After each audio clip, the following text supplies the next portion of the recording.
안녕하세요, 여러분. 세상은 대체 어떻게 시작됐을까요? 누구나 한 번쯤은 궁금해봤을 질문이죠. 오늘은 아주 오래전 고대 세계에서 이 질문에 답했던 가장 강력한 두 가지 이야기, 바로 히브리 신화와 바빌로니아 신화에 대해 알아볼 거예요. 이 두 문명이 내놓은 대답이 정말 완전히 다른데 한번 같이 들여다볼까요? 모든 것은 어디에서 시작되었을까? 사실 이건 인류의 가장 오래된 질문 중 하나일 겁니다. 고대 문명들은요, 이 엄청난 질문에 답하려고 저마다의 이야기를 만들어냈어요. 그 이야기들 속에는 그들의 세계관과 가치관이 고스란히 담겨 있죠. 그리고 때로는 그 대답이 서로 정면으로 부딪히기도 했습니다. 그 중에서도 가장 영향력이 컸던 두 대답이 바로 이웃에 있던 두 문명, 히브리와 바빌로니아에서 나왔습니다. 근데 이 두 이야기가 보여주는 세계가 정말 놀랄 만큼 달라요. 자, 먼저 우리한테 좀 더 익숙한 히브리의 창조 이야기부터 살펴볼게요. 이 이야기는 신의 아주 체계적이고 또 의도적인 계획을 강조하는 게 특징입니다. 창세기는 바로 이 유명한 문장으로 시작하죠. 태초에 하나님이 천지를 창조하시니라. 이 한 문장만 딱 들어도 유일하고 전능한 창조주가 있다는 게 확실하게 느껴지지 않나요? 혼돈이 아니라 처음부터 명확한 의지가 있었던 거예요. 자, 이 과정을 보세요. 정말 질서정연하죠? 창조는 딱 6일 동안 아주 논리적인 단계로 진행됩니다. 빛으로 시작해서 하늘과 바다, 땅과 식물, 그리고 해, 달, 별 같은 천체들이 순서대로 만들어져요. 그리고 마지막으로 모든 생명체가 창조되죠. 모든 게 계획대로 아주 체계적입니다.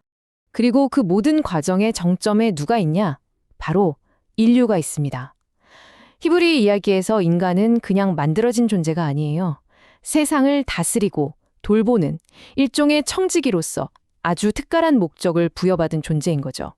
자, 이제 분위기를 확 바꿔서 완전히 다른 세계로 가보겠습니다.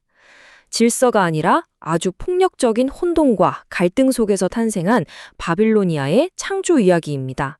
바빌로니아의 서사시 에누마 엘리시는 이렇게 시작해요. 모든 게 이름도 형태도 없던 그야말로 태초의 혼돈 상태를 묘사하는 거죠. 창세기의 명확한 시작과는 정말 대조적이에요. 이 혼돈의 한가운데에는 티아마트라는 존재가 있습니다.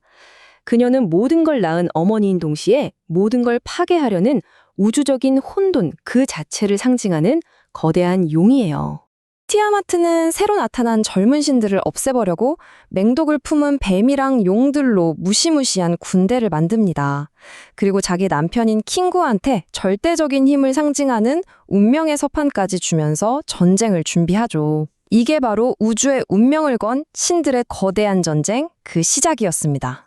이 절망적인 상황에서 드디어 영웅이 한 명 나섭니다.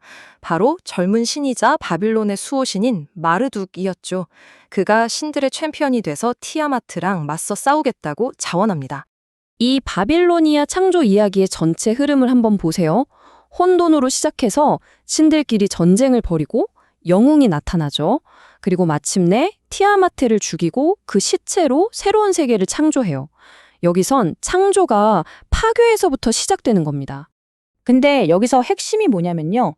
이 이야기에서 인류는 신들을 섬기는 하인으로 만들어진다는 거예요. 전쟁에서 진 신의 피로 만들어져서 신들의 힘든 노동을 대신하기 위한 존재로 말이죠. 창세기랑은 목적 자체가 완전히 다르죠. 자, 그럼 이제 두 이야기를 나란히 놓고 직접 비교해보면서 그 차이가 뭘 의미하는지 한번 파헤쳐보겠습니다. 이 표를 보시면 두 세계관의 근본적인 차이가 한눈에 확 들어오죠. 왼쪽 창세기는 유일신이 말 한마디로 질서를 만드는 뭔가 위에서 아래로 내려오는 평화로운 이야기예요. 반면에 오른쪽 바빌로니아 신화는 신들끼리 싸우는 전쟁통 속에서 세상이 탄생하고 인간은 그저 그 전쟁의 결과물, 거의 노예에 가깝죠. 그러니까 애초에 인간을 보는 관점 자체가 완전히 다른 거예요. 이게 정말 흥미로운 지점인데 두 이야기의 근본적인 목적 자체가 다르다는 겁니다. 창세기는 신의 절대적인 힘과 권위를 선언하는 일종의 신학적인 선언문이에요.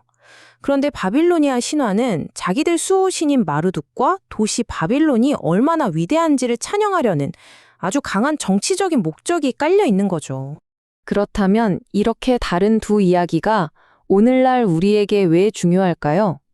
그 답은 이 이야기들이 품고 있는 세계관에 있습니다. 자료의 저자인 테오필루스 핀체스는 두 이야기의 유사점은 그냥 겉으로 보기에만 그런 거라고 말합니다. 핵심은 이거예요. 두 이야기가 서로 다른 질문에 답하고 있다는 거죠. 하나는 우주의 질서는 어디서 오는가라는 질문이고, 다른 하나는 왜 우리 신과 우리 도시가 최고인가라는 질문이에요. 결국 같은 질문에 대한 다른 대답이 아니라 아예 다른 질문을 던지고 있었던 겁니다. 이 인용구가 모든 걸 요약해 줍니다. 두 이야기는 사실상 별개이며 주제에 대해 완전히 다른 생각을 가진 사람들의 산물이다. 결국 두 문명은 세상을 완전히 다른 눈으로 바라보고 있었던 거죠. 자, 그럼 마지막으로 이런 질문을 던져보고 싶네요. 오늘날 우리가 믿는 창조 이야기들 있잖아요. 그게 빅뱅 이론이든 다른 종교적인 설명이든 그 이야기들은 과연 21세기를 살아가는 우리 자신과 우리가 중요하게 생각하는 가치들에 대해 무엇을 말해주고 있을까요? 한 번쯤 생각해 볼 만한 문제인 것 같습니다.